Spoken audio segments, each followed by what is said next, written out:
Welcome back to Card Watch, your daily market update video for Magic the Gathering, January 19th, 2024.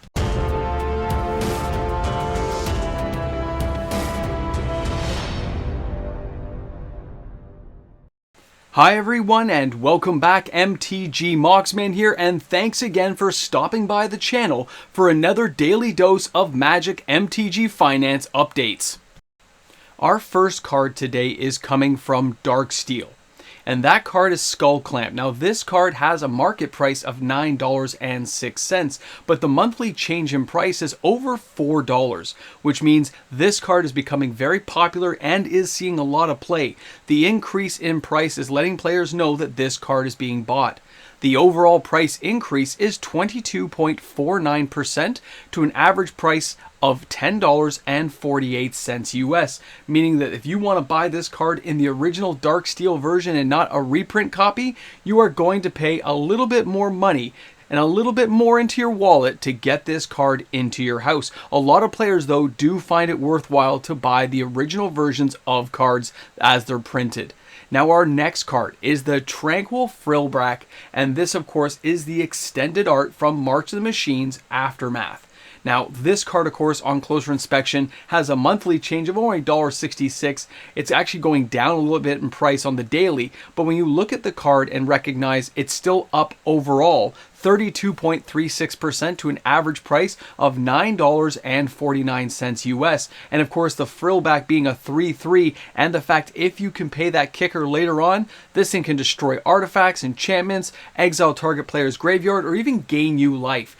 Cards like this, these unilateral amazing cards, are being used across multiple formats, and it makes a lot of sense. Now let's go ahead and take a look at a Sliver card that is highly underrated and a lot of players do appreciate it, but you don't hear much about it, and that is going to be the first Sliver. One of each mana for a 7/7 with Cascade. The monthly change is $8.91, so it's going up in price again, even after some minor reprints, but an overall increase of 7.68% today, and that of course is an average price of $41.91. This does make it a prime candidate to get a reprint sooner rather than later, but of course we have to wait and see how Wizards of the Coast is going to deal with future reprints in 2024 and of course in 2025. So hang on to it. If it's a card you want, you might want to wait and see, or just splurge and buy that card.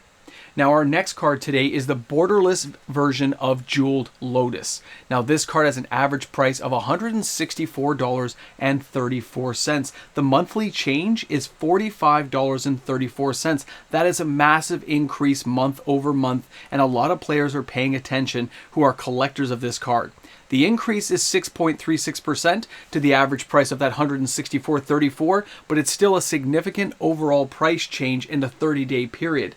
The sales are actually fairly steady, but of course we don't see a lot of this product being opened anymore. It didn't have a great reception at release after the 30 to 90-day mark, so this is a card that probably won't really be coming into the market space with new copies, which means you gotta buy it on the secondary market. Our next card is Animation Module, and that is from Kaladesh. Now this card saw a big increase this month of $3.99 is the overall monthly change. The weekly change is $3.99, and the daily change was $1.50, a massive spike of 399% on this card. Now as a single generic casting cost artifact, those things will always have a place. The fact you can pay 3 and choose a counter on a target permanent or player and give that permanent an additional counter, there's a lot of shenanigans in Commander that will love playing with cards like this. Always keep these kinds of cards in mind. If you have some, it's a great time to start using them or selling them. Now let's take a look at our next card today, and this is an artifact that is an old school, guys. This is Legends, the Sword of Ages, and of course this is a reserve list card.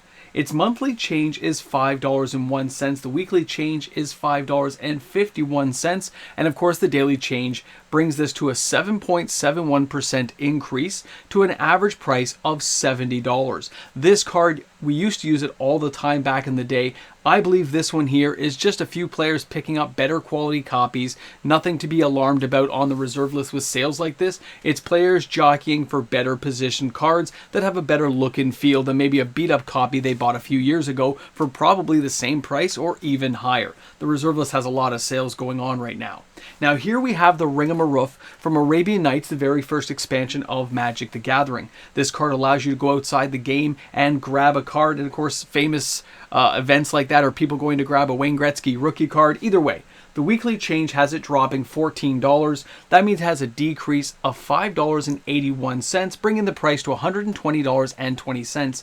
And again, it's the same type of deal. It's falling in price because it's not really utilized that much, although it can be kind of a funky card to have around. But I remember buying copies like this for $25, so you can expect this card to go further down, but nice, really nice looking copies are going to continue to sell to collectors, so always keep that kind of thing in mind. And of course, our next card is also an Arabian Nights card, and of course, used by collectors who are picking up copies for their sets. And this is the Island Fish, is it Jaconis? I can never pronounce this, we just call him Jack. Now, this card had a monthly change of $1.85. It lost a little bit on the day, 25 cents, and a weekly change of $3.67, but it's still a decrease overall of 5.36%, bringing the card to $64.85 US on average. These types of cards, like the Ring, these cards are ones we see from collectors generally buying them. This card doesn't see any play anymore. I haven't seen it myself in any type of play in probably about 7 or 8 years. And even then it was by people just trying to horse around with the giant island fish. So nothing to be fearing there. Just a fun card for people who want to collect it. Our next card is Cavern of Souls, Borderless Edition for Double Masters 2022. And since the release of the Lost Caverns of Ixalan, this card has seen a lot of decreased value. Of course, with all the reprints of this card coming around, making it more available to players, it really shouldn't come as any surprise to anyone. The overall decrease, though, is only 6.05%, bringing the average price to $46 US. I have seen copies go lower than that depending on the condition, so players who are of course buying these cards up are usually using them for commander decks and right now in standard, so keep that in mind. If you're a player looking for it, some people are actually looking for 4 copies. Now let's go ahead and take a look at our next card, and again it's been losing a little bit of value, and that is going to be Blood Crypt Borderless Edition from Unfinity. I love the artwork. I think personally it's a beautiful card, but when you see these cards being decreased in value because of all the amounts of shocks entering the market, it's a good thing for players who want to get their hands on these. Now, this card saw a decrease of 7.15%, bringing the average price to $32.47. We're seeing these small decreases across the board as more shocklands come into the market, but if you're looking for this card, it might be the time to buy, as the pressure keeps the price a little bit lower for players to enjoy. Now that brings us to the wrap up of the video. I hope you guys enjoyed the video. I'll see you guys tomorrow for another update. A big shout out and thank you to all the fantastic patrons I have supporting my channel each and every day. The amazing patrons and YouTube membership members make this daily content possible for everyone to enjoy, so a big thank you. Welcome back to the Ramble Jamble. You're here at the end. You've made it! You can now call yourself a true fan of the channel if you made it this far. You're part of the Boomstick crowd, the Necronomicon page 111, Soul Possession. I own you now. Alright guys, a couple of things. Yes, you've noticed a large output of content from my channel. I get it. It may even be a little too much for some of you guys to handle, and I apologize for that. I had the last box opening video I had to get out, and of course I've been doing these daily short videos, like less than 10 minutes, of the updates on MTG Finance, just because there's so many single sales going. I want to cover some of this and just see how the audience likes it or doesn't like it. If it picks up, I'll keep doing it. If it doesn't, it'll simmer down. I like to try new things to keep my brain active with ideas that enter there. Little squirrels gnawing away. So thanks again for putting up with me. I know it's probably a lot of content to take in a single day. I'm sure some people love it, and other people are like, another video, dude? You're killing me. I understand. Like Wizards of the Coast would say, pick the ones that appeal to you.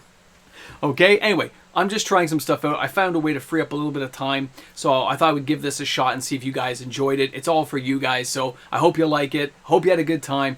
Looking forward to seeing the comments, and I will see you guys tomorrow. And tomorrow, of course, will be the top 10 video, as well as at some point, probably a daily MTG finance update video. I'll see you guys then. Thanks a lot. And there may even be a live stream tonight. I know. Don't ask. We can talk about it at the live stream.